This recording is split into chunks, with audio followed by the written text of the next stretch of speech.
All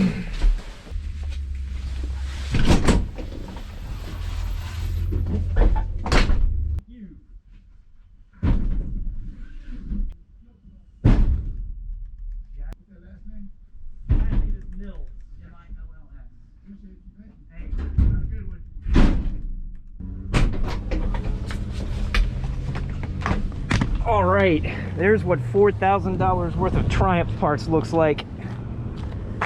Let's get it to the shop.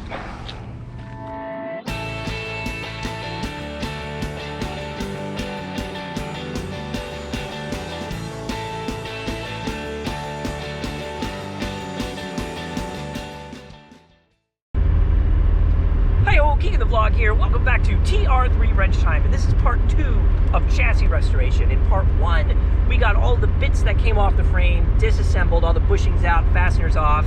We got all those pieces blasted, and we got them painted in Eastwood's chassis satin black. In this episode, we're going to get the frame ready to put all those pieces back on. Before we have the final paint done, we're actually not going to do the paint on that. We're going to give it back to the people that did the primer. They're going to fix the primer where we have damaged it during the restoration process. So it's been hit with like a grinder at some point, and welding materials gotten on it and stuff like that. They're going to clean it up, they're going to touch up the primer, and they're going to put it in chassis satin black for us. So we're going to get the frame back ready to assemble all the pieces that we've got ready to go. So before we do that, we are going to take some measurements and make sure we do not have any geometry problems with the frame before it gets finished painted. So we're gonna go take care of that right now. We're gonna get the frame down to the painters, and in about a week we're gonna go pick it up, bring it back to the shop, get it set up, and start putting it together. So let's get into it. Okay, we are setting up for frame measuring. There is a procedure in the shop manual here that we're gonna run through. So we're at the preparation of the car phase. So what it has us doing is putting the frame itself on jack stands, screw type jack stands, so we can fine tune it. The rear is sitting at 14 inches and the front is sitting at 15 inches. We just did that. Assuming that the floor is level, the way this is sitting on the jack stands with the height of the jack stands pre-measured is pretty encouraging. So we are going to continue with the project, and in order to mark the, let's see, we've got our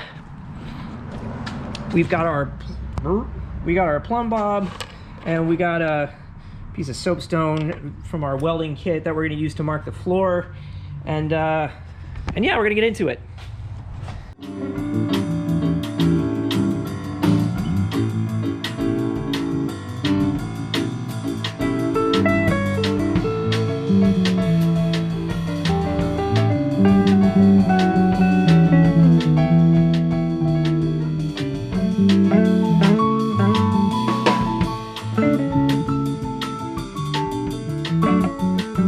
Let's have a look at the measuring results here. So we're measuring for twist in the frame, cradling in the frame, and the squareness. Here what we've done is used this datum line, this frame datum line, picked a couple of these points across here, for example, and taken the measurement from here to here, subtracted that from 20, which is the datum, and gotten the number that it should be. So what we've done is we've taken the points that we're going to measure and noted what that measurement number should be, taken the measurement from here to the ground, and looked at the difference between the two. So so for example, on this side we're 1/4 of an inch negative. On this side, we're just a hair more than 1/4 of an inch negative, and then here's the difference between those two. So all in all, looking at this piece of it, we've got a fairly large discrepancy back here, and these were taken at the body mount outriggers. So there is a lot of play in here as far as mounting the body. The deformations are independent of the frame rail, so I'm not super concerned about that. Having a 1/2 inch discrepancy here is a little bit concerning. Having 1/4 of an inch or less is not. I'm happy with that.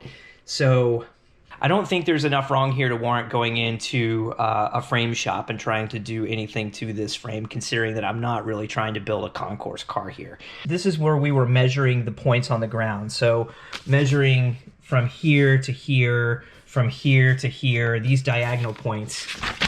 Actually, it shows it better on this page. So we measured these diagonal points, recorded them here. So in theory, this number should match this number should match this number, and this number should match this number. You can see at the back they absolutely did match. I mean, perfectly matched. So, and the other two locations, or the other two cross-reference points, were 1/4 of an inch off. I'm not concerned with 1/4 of an inch on this car. We can shim that easily out of the both the suspension for alignment purposes and for body squareness and look and feel of the car. So I am really satisfied with the condition of this frame, and it's one of the better parts of the car, actually. So the body was really rough, both rust-wise and damage-wise.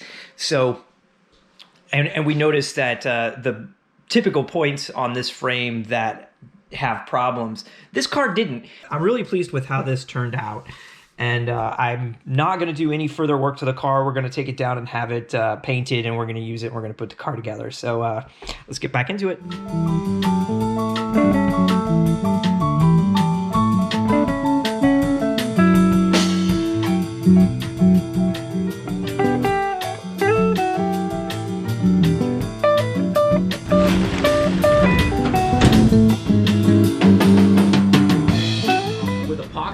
Another thing, yeah, if it's gonna lift, it usually will lift like once it's painted. Okay. Because one of two things: this wasn't dry, yeah, or this wasn't scuffed when something went on top of it. Got so it. Got it. Rare Okay. Yeah. You see something in raw epoxy like this that doesn't have a coating under it, unless it has been exposed to contamination. Or so you can see, like, right here, looks like I got into it, pretty much got it all the way off. So that's bare metal. It looks like right there. Okay. I tried not to do that, but it happens. Yep. So what we'll do, if there's any spots that look questionable, grind it off. and I'll just spot epoxy it, and then we'll go, you know. Cool. As far as color, we are doing satin, right? Like satin black. Satin Yep. black. Chassis satin black. Okay. All right. I'll get her done. All right. Thanks, man. Yeah, no problem. You take care. Yeah, you too. Great, we're headed back down to Hauser House of Paintworks. Matt Hauser was cool enough to send along some clips and pictures of the process that he did to get the TR3 frame into its final state. I'm going to show that to you right now while I continue talking about what we're doing. So we're going to get that frame this morning. We're going to drag it back up to the shop and start building the chassis. The timing is working out really, really well here. I just heard from John Tokar up in Union Bridge, who has the engine. So if you look back to episode 10, we took the engine up to his shop for a professional restoration. It actually turned out to be a really good decision because they had to do some significant cutting to get one of those pistons out of the engine block. It was seized so badly. It's about done now. He said about a month, and they'll be ready to go with it. So the timing's working out very well here. So let's get down to Hauser and see what we got.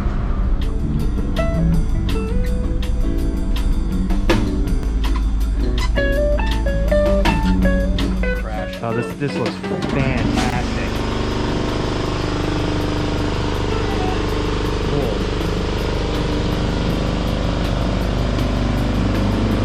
All right, now I've got no excuses. I got to get building. Brilliant.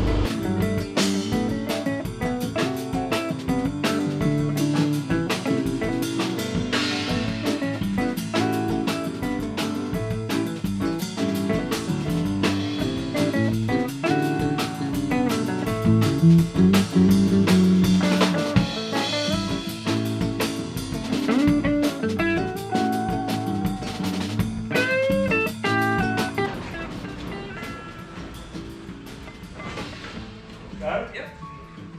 That was a lot easier with 4 people. Yeah. You don't have one of those.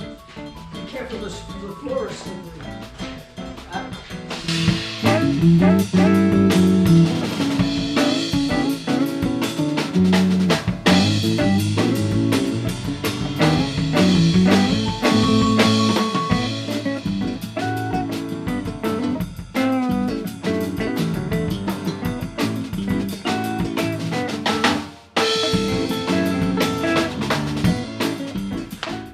it for this episode of TR3 Wrench Time.